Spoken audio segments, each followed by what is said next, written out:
Ignition sequence start. 5. Everything. 3. Everything. Sounds. Sounds.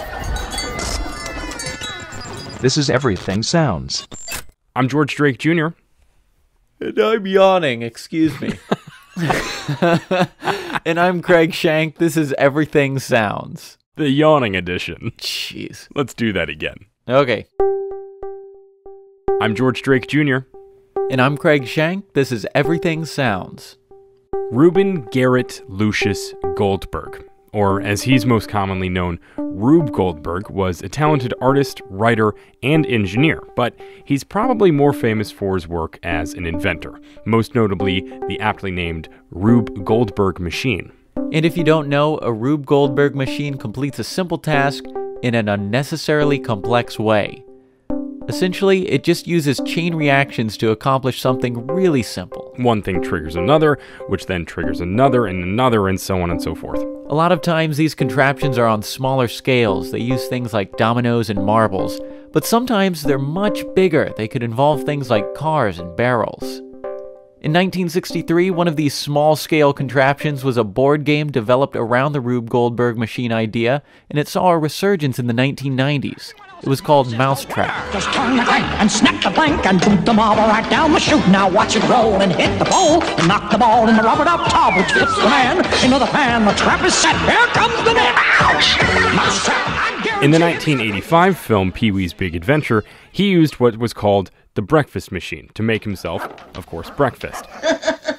Me too. Come on, let's get some breakfast. Come on. It made orange juice, toast, eggs, and pancakes, all using, among other things, a carousel, a life-size Abraham Lincoln statue, and an anvil. Oh yeah, the pancakes had a face made of egg eyes and bacon lips, and of course Pee-wee talked to it. Good morning, Pee-wee.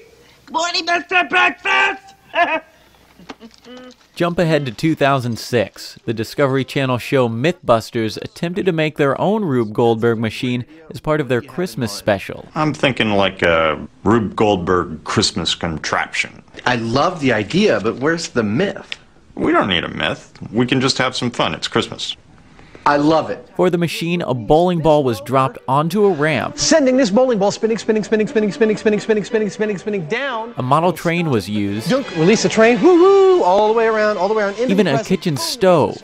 The stove, which has roast in it, will release its roast onto this seesaw, onto the dinosaur platform, jiggling this thing. All to drop their crash test dummy on the ground. Pulling a string out, which lets this foot kick the broken clutch here, sending Buster crashing into the ground. And that's what's going to happen. In 2010, rock band OK Go, who are just notorious for their outlandish music videos, they did an entire video for their song This Too Shall Pass with a Rube Goldberg machine. It all started with the falling of dominoes, and all the stuff in between was synced up with the music, and it ended with the members of the band being shot with paint. Needless to say, the crew was pretty happy when it was over. Then in 2012, the Rube Goldberg machine concept was the starting point for a video art piece by a guy who lives in Brooklyn. My name's Stephen Meierding. I'm a photographer, and I also do video art as well. Stephen wasn't always interested in being an artist. In fact, he's got a twin sister named Allison, who always seemed to be more artistically inclined than he was. He instead took an interest in science. Stephen says his sister is more expressive and emotional in her work, but he favors a more technical and methodical approach. And what's more technical and methodical than pursuing a chemical engineering degree at the University of Delaware? Stephen has always had a passion for science, but he wasn't always finding compelling reasons to stick with it once he started his studies. I actually started talking to people who were actually in the field, and I couldn't find anybody who really liked their job. I grew up in Delaware, which is a big chemical sort of powerhouse, as were DuPont and a bunch of prescription drug companies are, and everyone I spoke to just didn't really like their job that much, and I was like, well, I'm not sure I want to do that for the rest of my life. Hearing about other people's experiences combined with his own made the choice pretty clear to him. I just I was feeling like a calculator, and I took a winter session I was like, I'm going to do something different, and took my first drawing class, and I quit my major right after that session. He found a path that allowed him to combine his creativity and meticulous nature, visual communications, and graphic design, though his focus on precision might have seemed almost obsessive in some cases.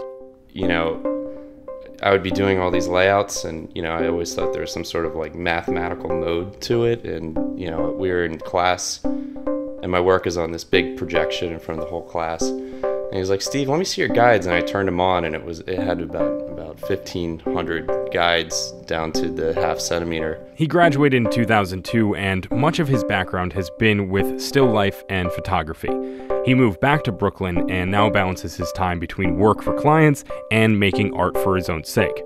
But that balance kind of tips heavily in the favor of his paid work most of the time. You know, what happens is you get so busy, and you actually start to really love your job and enjoy what you do anyway, regardless whether someone calls it art or whether you're making money off it. I mean, I love what I do, but I would say 95% of what I do has to do with, you know, making commercial products look really appealing.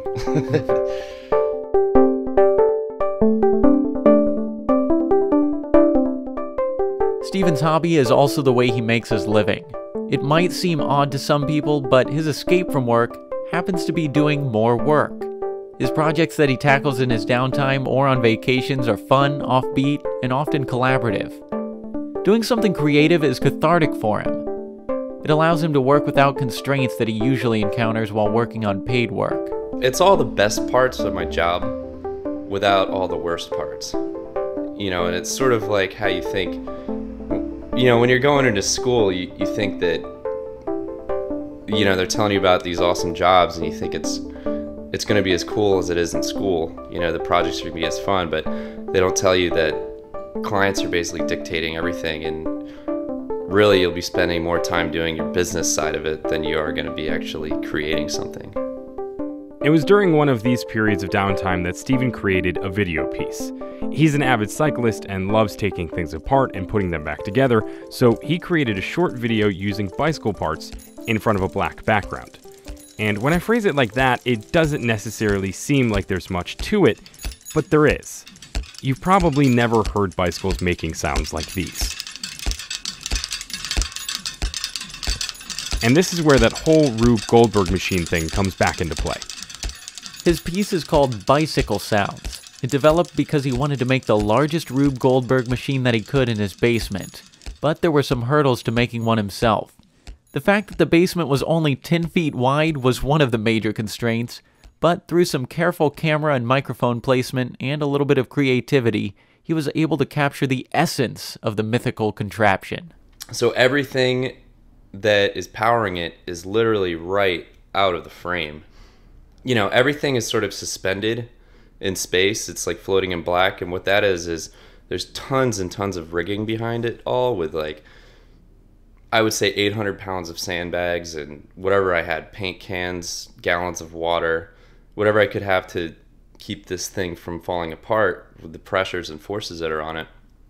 And then we just took this black felt, it's called flock, and we just cut it painstakingly and covered every single piece of hardware so you can't see it. And then it's lit in a way so that only the thing that you're seeing has any sort of shadow on it. So it feels like it's floating in space, but it's really not.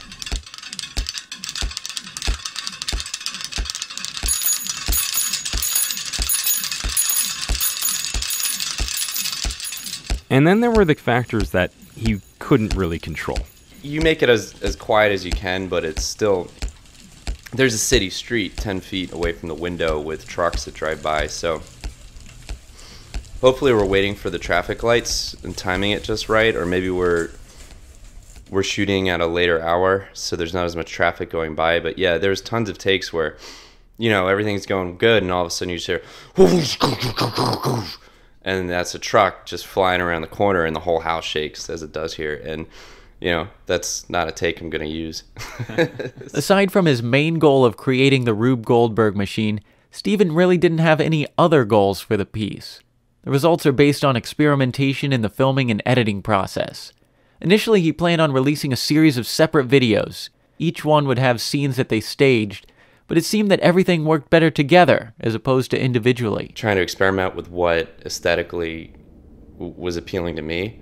So that just turned into a whole bunch of shots, and you shoot things slow, you shoot things fast, you know, everything in between. We're throwing water at them, and you end up with this collection of a huge amount of movies, you know, just little movies. And then it's in the editing process where you start to rearrange them and put them together kind of like a deck of cards, and that's kind of where it came out of. And I was like, oh yeah, this is cool. Like, I can actually feel something as, you know, as I'm going through the edit. And you just kind of keep tweaking and tweaking until you're like, yeah, this is good.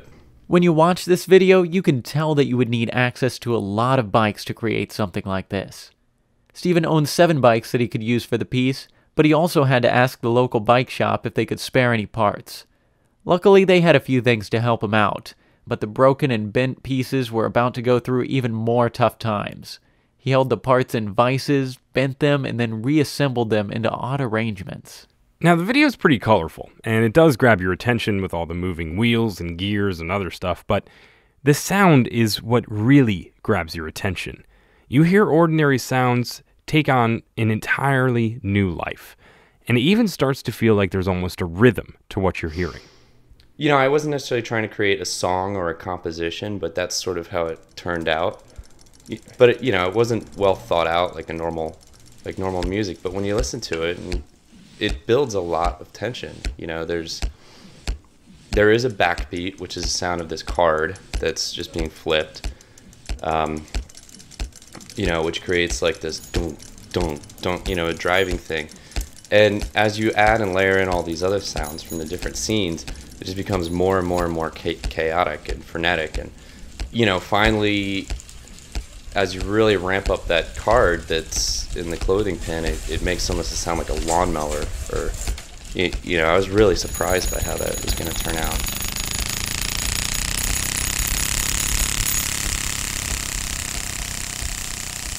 It almost seems like a song as more elements get layered on top, but it doesn't quite make it to that point. Stephen said a lot of people point out that he could have taken it a step further and made music from those elements, but that was never his intent. He thought making a song would be kind of contrived. Instead, he chose to let the bikes make their own kind of music. It's almost better as some kind of crazy thing that isn't trying to be like everything else. It just let it do what it does. You know, if a bike was going to make a song, it probably wouldn't be very good. And that's pretty much, if a bike was going to make a song, that's what this video would probably be. At one point, we asked Stephen about the sounds that were excluded from the video, and it led him to an interesting thought. You know, there was some stuff where, like, we really had this bell spinning crazy. I mean, there's a crazy spinning bell at one point where it's going pretty fast. It's like ka-ching, ka-ching, ka-ching, ka-ching.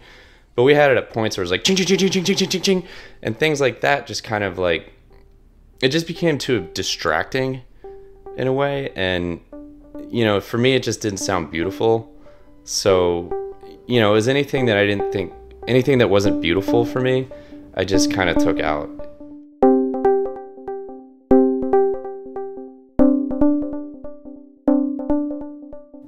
Beauty might not be the first thing that comes to mind when people hear bicycle sounds.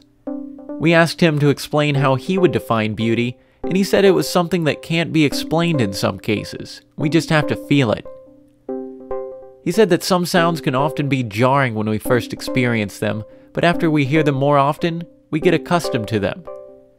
Once we're comfortable with them, we may hear beauty in them that we didn't notice before. And part of the beauty of sounds may very well be the associations that we carry with those sounds. Stephen said that many people feel nostalgia about their childhood and putting playing cards in their wheels or beads on their bicycle spokes, but he remembered something beautiful from the way that children experienced the video itself. It happened when they had people over for an open studio that was part of a Brooklyn Arts Festival. But I was showing all my videos on this television set over here, and we had tons of kids come over.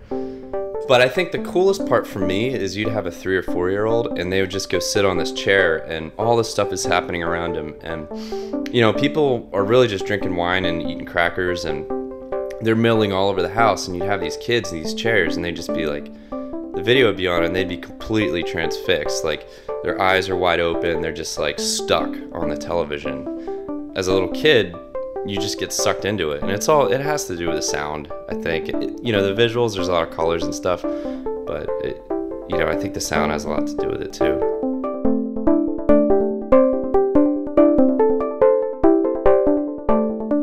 Find the Bicycle Sounds video and a link to Stephen's portfolio on our website, everythingsounds.org. While you're there, you can find links to our social media pages, iTunes, SoundCloud, and Stitcher. Be sure to like our pages, subscribe, share, and let your friends know about the show. Your help goes a long way. And if you really feel like going the extra mile, we wouldn't say no. Go ahead and become an Everything Sounds audiophile. We offer the show for free to you every week, but it isn't free to produce. So if you'd like, support the show and get access to bonus material as it becomes available. Just click the support link at everythingsounds.org. Thanks for listening to Everything Sounds. I'm Craig Shank. And I'm George Strait Jr.